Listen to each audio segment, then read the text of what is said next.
ദേശീയ ചലച്ചിത്ര പുരസ്കാര പ്രഖ്യാപനത്തിന് പിന്നാലെ തന്റെ വിയോജിപ്പ് രേഖപ്പെടുത്തി നടൻ ചന്തു സലീം കുമാർ. പുരസ്കാരങ്ങൾ സർക്കാരുകളെക്കാൾ കാലം നിലനിൽക്കേണ്ടവയാണെന്നും അവ രാഷ്ട്രീയപരമായ സൗകര്യത്തിനല്ല കലാപരമായ മികവിന്റെ തെളിവായി നിലകൊള്ളണമെന്നും ചന്തു പറഞ്ഞു. സോഷ്യൽ മീഡിയയിൽ പങ്കുവച്ച കുറിപ്പിലൂടെയായിരുന്നു ചന്തുവിന്റെ വിമർശനം. 2050 ഇന്ത്യൻ സിനിമയുടെ ചരിത്രം പഠിക്കുന്ന ഒരു കുട്ടിയെ സങ്കല്പിക്കുക. അവർ ദേശീയ അവാർഡ് ജേതാക്കളുടെ പട്ടികയിലൂടെ കടന്നു പോവുകയും പ്രശംസിക്കപ്പെട്ട ഓരോ സിനിമയും കാണുകയും ചെയ്യും. ആരായിരുന്നു അധികാരത്തിലെന്നോ അന്നത്തെ രാഷ്ട്രീയ സാഹചര്യം എന്തായിരുന്നുവെന്നോ അവർക്കറിയില്ല. സ്ക്രീനിൽ കാണുന്നത് മാത്രം അവർ വിലയിരുത്തും. മികച്ച ചിത്രങ്ങൾ അവഗണിക്കപ്പെടുകയും സാധാരണ നിലവാരമുള്ള പല ചിത്രങ്ങൾക്കും അംഗീകാരം ലഭിക്കുകയും ചെയ്തെങ്കിൽ അവർ സ്വാഭാവികമായും എന്തുകൊണ്ടെന്ന് ചോദിക്കും. പ്രതിഭയേക്കാൾ ഭരണകക്ഷിയുമായുള്ള അടുപ്പം അവാർഡുകളെ സ്വാധീനിച്ചു എന്നതാണ് ആളുകൾ നൽകുന്ന ഉത്തരമെങ്കിൽ ചരിത്രം അതാവും ഓർമ്മിക്കുക. ട്രോഫി എന്നേക്കുമായി നിലനിൽക്കാം, പക്ഷെ അത് എങ്ങനെ നേടി എന്നതിനെ കുറിച്ചുള്ള ചോദ്യങ്ങളും നിലനിൽക്കും. പുരസ്കാരങ്ങൾ സർക്കാരുകളെക്കാൾ കാലം നിലനിൽക്കേണ്ടവയാണ്. അവ രാഷ്ട്രീയപരമായ സൗകര്യത്തിനല്ല കലാപരമായ മികവിന്റെ തെളിവായി നിലകൊള്ളണം. അതിലുള്ള വിശ്വാസം ജനങ്ങൾക്ക് നഷ്ടപ്പെട്ടാൽ ചരിത്രം ഇവയെ അക്കാലത്തെ മികച്ച ചിത്രങ്ങളായി ഓർക്കില്ല. പ്രതിഭയേക്കാൾ അധികാരത്തിന് പ്രാധാന്യം നൽകിയപ്പോൾ വിജയിച്ച ചിത്രങ്ങളായിട്ടായിരിക്കും അവയെ ഓർമ്മിക്കുക. നാഷണൽ സിനിമാറ്റിക് അവാർഡ്സ് എന്ന ഹാഷ്ടാഗോടെയായിരുന്നു ചന്തുവിന്റെ പ്രതികരണം. നിരവധി പേരാണ് ചന്തുവിനെ പിന്തുണച്ച് രംഗത്തെത്തിയിരിക്കുന്നത്. 72ാമത് ദേശീയ ചലച്ചിത്ര പുരസ്കാരം പ്രഖ്യാപിക്കപ്പെട്ടപ്പോൾ മഞ്ഞുമൽ ബോയ്സ്, കിഷ്കിന്ധ കാണ്ഡം പോലെ നിരൂപക പ്രശംസ നേടിയ സിനിമകൾക്ക് ഒരു പുരസ്കാരം പോലും ലഭിച്ചില്ല എന്നതാണ് സിനിമാ പ്രേമികളെ നിരാശരാക്കിയത്. രാജ്യാന്തര തലത്തിൽ പോലും ഇന്ത്യയുടെ അഭിമാനമായി മാറിയ ചിത്രങ്ങളെ സമ്പൂർണ്ണമായി അവഗണിച്ചത് സിനിമാ പ്രേമികൾക്കിടയിൽ ഏറെ ചർച്ചകൾക്ക് വഴിയൊരുക്കിയിരുന്നു. മികച്ച കഥ, തിരക്കഥ, ചിത്രം, സംവിധാനം തുടങ്ങിയ കാറ്റഗറികളിൽ ശക്തമായ മത്സരം ഉയർത്തിയ സിനിമകളായിരുന്നു മലയാളത്തിന്റെ മഞ്ഞുമലും കിഷ്കിന്ധയും. എന്നാൽ അവസാന റൗണ്ടിൽ ഇവ തഴയപ്പെടുകയായിരുന്നു എന്നാണ് റിപ്പോർട്ടുകൾ. മികച്ച ചിത്രങ്ങളെ ഒഴിവാക്കി പ്രൊപ്പഗാൻഡ ചിത്രങ്ങൾക്ക് പുരസ്കാരങ്ങൾ വാരിക്കോരി നൽകുന്നതാണ് ഇപ്പോഴത്തെ ട്രെൻഡ് എന്നും ആരാധകർ പറയുന്നുണ്ട്. അതേസമയം 72ാമത് ദേശീയ ചലച്ചിത്ര പുരസ്കാരം പ്രഖ്യാപിച്ചത് കഴിഞ്ഞ ദിവസമാണ്. ഭ്രമയുഗത്തിലൂടെ മമ്മൂട്ടി മികച്ച നടനുള്ള പുരസ്കാരം സ്വന്തമാക്കി. ബോളിവുഡ് താരം കാർത്തിക് ആര്യനുമായിട്ടാണ് മികച്ച നടനുള്ള പുരസ്കാരം മമ്മൂട്ടി പങ്കിട്ടത്. ചന്തു ചാമ്പ്യൻ എന്ന ചിത്രത്തിലെ അഭിനയമാണ് കാർത്തിക്കിനെ പുരസ്കാരത്തിന് അർഹനാക്കിയത്. മമ്മൂട്ടിയുടെ 4ാമത്തെ ദേശീയ അവാർഡാണിത്.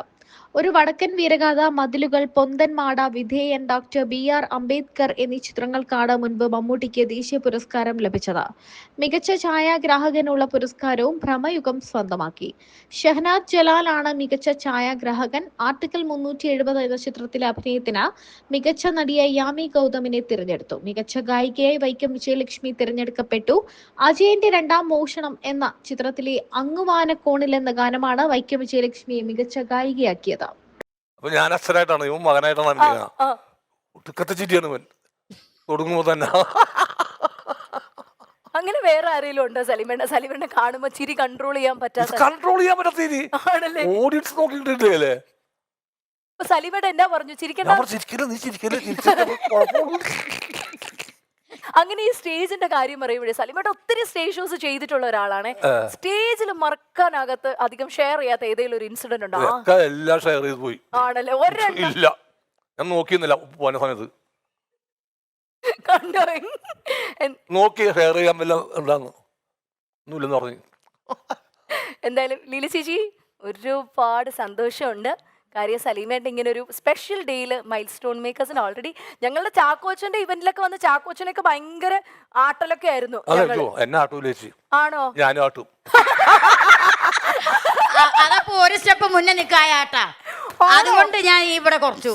അയ്യോ സത്യം കേട്ടോ ചേച്ചി, ഇത്ര അച്ചടക്കത്തോടെ എനിക്ക് തോന്നുന്നു ഇരിക്കുന്ന സലീമേട്ട അടുത്താ. എന്താ അറിയാമോ, ആട്ടെന്ന് വെച്ചാ ചേട്ടനോട് പറയും, ചേച്ചി ആ പടത്തിൽ ചാക്കോച്ചന്റെ വീട്ടിൽ ആ വേഷം ചെയ്തേ ഇതിന്മേ തൊടുങ്ങുള്ളൂ. പുലിവൽ കല്യാണത്തില് എന്നോട് ഞാനായിട്ടുള്ള വേഷം ചെയ്യാൻ പറഞ്ഞാ അപ്പൊ തന്നെ ഇവിടെ പെണ്ണുങ്ങൾ കുളിക്കാൻ പെട. അതേപോലെ ഒരുപാട് മൂവ്മെന്റ്സ് ഇട്ട് വെച്ചിട്ടുണ്ട്. നമുക്ക് വന്നാലും ഏതെങ്കിലും പടത്തിന് ഉണ്ടാവും. അതെന്ത് ചേച്ചി? ചേച്ചി എന്നാലും ഒന്ന് വെറുതെ ക്യാമറ നോക്കി ഒന്ന് ആട്ടി എന്തെങ്കിലും പറയാവോ? അല്ല, കോച്ചിയുടെ ആ പരിപാടിക്ക് ഞാൻ ആട്ടി പറഞ്ഞയച്ചതാ സ്റ്റേജിൽ നിന്ന്. പിന്നെ ഇതിവിടെ വന്നിരുന്നത് ഞാൻ അറിഞ്ഞു. പക്ഷെ സീരിയസ്ലി ഞാൻ പറയാം, എത്രയോ ഷോയ്ക്ക് ഞാൻ ചേച്ചീനെ കണ്ടിട്ടുണ്ട്. ഇത്രയും മാനവും മര്യാദയായിട്ട് ഒരു പൂച്ചക്കുട്ടിയെ പോലെ വന്നിരിക്കണത് ഈ ഒരേ പരിപാടിക്ക്. അല്ലെങ്കിൽ എന്നെ കണ്ടുടനെ സ്റ്റേജിൽ കയറി ചേച്ചി എന്തെങ്കിലുമൊക്കെ പറയും. ഇന്ന് മലയാളി മങ്കയായിട്ട് ഈ മലയാളി മങ്കയെ പറ്റി എന്താ പറയാനുള്ളത്? തറവാട്ടുകാർ കണ്ട തിരിച്ചറിയുന്നുള്ളതാണ്. അത് തന്നെ. ആ അത് ഉത്തരം എപ്പ കിട്ടിയെന്ന് ചോദിച്ചാൽ മതി മോളെ. ഉരുളയ്ക്ക് ഉപ്പേരി കൊടുക്കും പോലെ എന്റെ മോൻ തന്നിരിക്കും. അല്ല, ഇന്ന് പ്രൊഡ്യൂസർ ഇവിടെ നിന്ന് ഭയങ്കര ഡിമാൻഡ് ആയിരുന്നു, ചേച്ചി ഇങ്ങനെ സുന്ദരിയായിട്ട് അണിഞ്ഞൊരുങ്ങി ഒരു മലയാളത്തെ ടച്ചിലെത്തണം. അതുകൊണ്ടാണോ? ഏത് പ്രൊഡ്യൂസർ? ഇവിടത്തെ ഞങ്ങളുടെ പ്രൊഡ്യൂസർ എന്നോട് പറഞ്ഞു. എന്നോട് തുണി എടുക്കാണ്ട് വന്നാൽ അത്രയും നല്ലതെന്നാ പറഞ്ഞത്. അങ്ങനെ പറയോ? എനിക്കറിയില്ല. അല്ല, എന്നോട് തുണിയുടെ കാര്യമൊന്നും പറഞ്ഞില്ല. ഇനി അത് പറയാനായതുകൊണ്ടാണോ പറയാഞ്ഞെന്ന് ഞാൻ അങ്ങനെ ആലോചിക്കുന്നു. പറയും തോന്നുന്നില്ല.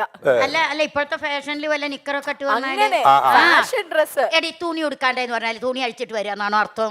അത് പറ. അല്ല നിക്കറൊക്കെ ഇല്ലേ സലിമ? നമ്മള് എന്തോ ഒരേ ആൾക്കാർ എന്നിട്ട് നമ്മൾ തന്നെ നോക്കിക്കാറ്. തുണി ഉടുക്കാതെ തുണി ഇല്ലാതെ ഇപ്പൊ ഏതാണ്ട് ശരിപ്പാ. തുണി അങ്ങനെയല്ല. ഇനിയിപ്പൊ ഞാൻ എങ്ങനെ ഇതൊക്കെ ഇട്ടല്ലേ വരുന്നത്? ചിലപ്പോ ചുരിദാറൊക്കെ ഇടും. ഇനിയിപ്പൊ അവര് ഞാനൊരു ഇത്രക്കെട്ടുള്ളതിനൊക്കെ എന്താ പറയാ?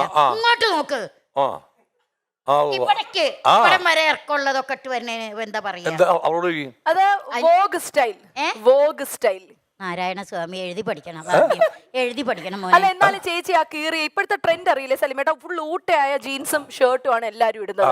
അതൊക്കെ സലീമേട്ടിന് ഇഷ്ടമാണോ? അതൊക്കെ അല്ല, അതൊക്കെ ഇടാണ്ടിരിക്കാൻ വേണ്ടിയാണ് നമ്മള് പണിക്ക് പോണതും അല്ലേ? എന്നെ കീറി ഷർട്ട് ഇടിക്കല്ലേ ഭഗവാനെ, അല്ലേ? സത്യമായിട്ട് ജോലിക്ക് പോകുന്നത് കഷ്ടപ്പെട്ടാണ്. തുന്നി കൂട്ടിയ തുണിയൊന്നും ഇടാൻ കഴിയിട്ട് അവനവന്റെ ദേഹം പകുതി കാണുന്നത് ഇടരുത്. അല്ലല്ലേ?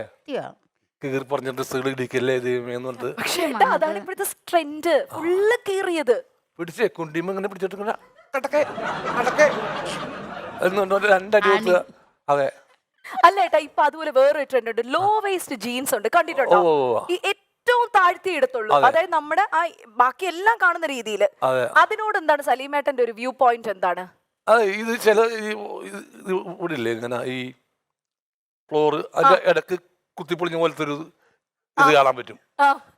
അങ്ങനെ അല്ലേ? ഞാൻ എന്താ പറയണ്ട, അത് അങ്ങനെ കാണുന്ന ഇഷ്ടമല്ല സലീമേട്ടൻ, വലിയ താല്പര്യമില്ല. അല്ല, അത് ഇഷ്ടപ്പെടുന്ന ആൾക്കാരുണ്ടാവും. ഇപ്പൊ നമ്മള് അതിന് ചീത്ത പറഞ്ഞാല് ഇതിന്റെ അടിയിൽ ഒരുപാട് പേര് അത് ഇഷ്ടപ്പെടുന്ന ആൾക്കാരുണ്ട്. അത് ഒന്നാമത് അവരതങ്ങനെ ഇടാൻ കാര്യം എന്താ അറിയോ? അവരതിന്റെ അടിയിൽ ഷഡ് ഇട്ടുണ്ടെന്നുള്ള ആൾക്കാർ കണ്ടോട്ടെ എന്നറിയാൻ വേണ്ടിയിട്ടാ. ഈ ചന്തി വരെ ഉണ്ടാവും. ഷെഡിയുടെ കളർ ഇന്ന് ആണുങ്ങളായാലും പെണ്ണുങ്ങളായാലും അവരുടെ ഷെഡിയുടെ കളർ എന്താന്ന് നമുക്ക് പറഞ്ഞു കൊടുക്കാം. സത്യമായിട്ട് ഞാൻ ചിലപ്പോൾ പിള്ളേരിങ്ങനെ ആർട്ടിലൊക്കെ ഇങ്ങനെ നിന്നിട്ട് ഇങ്ങനെ ഇതാകുമ്പോൾ ഞാൻ പറയടാ ഒന്ന് കയറ്റടാ മേലോട്ട് നിന്ന്. സത്യം എന്ത് അതൊക്കെ ബോറന്നെ. അല്ലെങ്കിലേ മുകേഷ് പണ്ട് പറഞ്ഞല്ലേ ചേച്ചിക്ക് ചേച്ചി ഭാര്യയല്ലേന്ന്. എനിക്ക് ഞാൻ തന്നെ ഭാര്യ. ഇത് കേട്ടാ പോരെ ഇനി ഏതെങ്കിലും പിള്ളേരെന്നെ. അതുകൊണ്ടാ ഞാൻ മിണ്ടാതിരിക്കുന്നേ. നമ്മൾ ഒന്നാതെ ഏറില്ല. അത് ശരി. എന്നിട്ട് അത് നമ്മുടെ പേരിലേക്ക് അല്ലേ? അടിപൊളി മിടുക്കി. എന്തായാലും ഇത്രയും ചേച്ചീനെ സുന്ദരിയായിട്ട് ഇന്ന് കണ്ടതിലുള്ള, മിടുക്കിയായിട്ട് കണ്ടതിലുള്ള, മാന്യമായിട്ട് ചേച്ചീനെ ഇന്ന് ഞാൻ വീണ്ടും കണ്ടു. ഒരുപാട് സന്തോഷം അപ്പോൾ ചേച്ചി വന്നതിന്. അതെ, അതൊക്കെ ശരിയാണ്. അതിനിടയ്ക്ക് ഞാൻ ചോദിക്കട്ടെ, അപ്പൊ ഞാൻ നിന്റെ രീതിക്ക് വരല് എങ്ങനെയാണ്? ഇതുപോലെ തുണി ഉടുത്തല്ലേ ഞാൻ വരല്? അല്ല ചേച്ചി, തുണി ഉടുക്കാതെയാണോ വരല്? അല്ലെന്ന് ചേച്ചി, ഇന്ന് കുറച്ചുകൂടെ ഭംഗി തോന്നി എനിക്ക്. എന്റെ കൃഷ്ണ ഗുരുവായൂരപ്പ, ഭംഗിയായിട്ടുണ്ട്. അതെ, സന്തോഷം.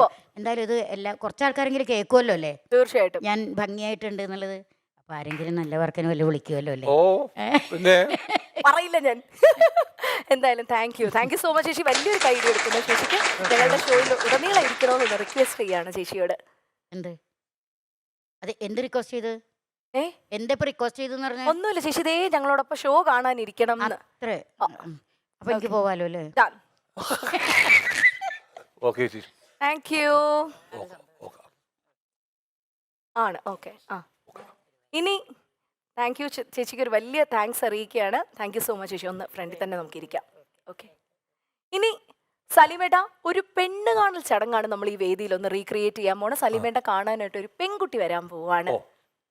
പെണ്ണ് കാണൽ എന്നെ പരിചയമുള്ള പെണ്ണാണോ അല്ല എനിക്ക് പരിചയമുള്ള പെണ്ണാണോ? അതൊക്കെ നമുക്ക് നോക്കാം. ആള് വന്നാലേ ഞാൻ പറയുള്ളൂ. ആ പെൺകുട്ടി വരട്ടെ വിത്ത് ചായക്കപ്പ്.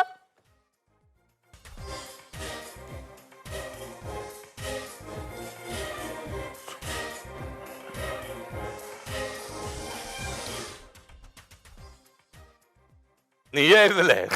ഞാൻ ഒരുപാട് പ്രതീക്ഷയോടുകൂടി ഒരു പെൺകുട്ടി വരുന്നൊക്കെ പറഞ്ഞു. പരിചയമുണ്ടോ പരിചയമില്ലേ? അതെന്താ ഞങ്ങളുടെ ഈ പെൺകുട്ടിക്ക്? അത് പെൺകുട്ടിക്കൊന്നുമില്ല എനിക്ക്.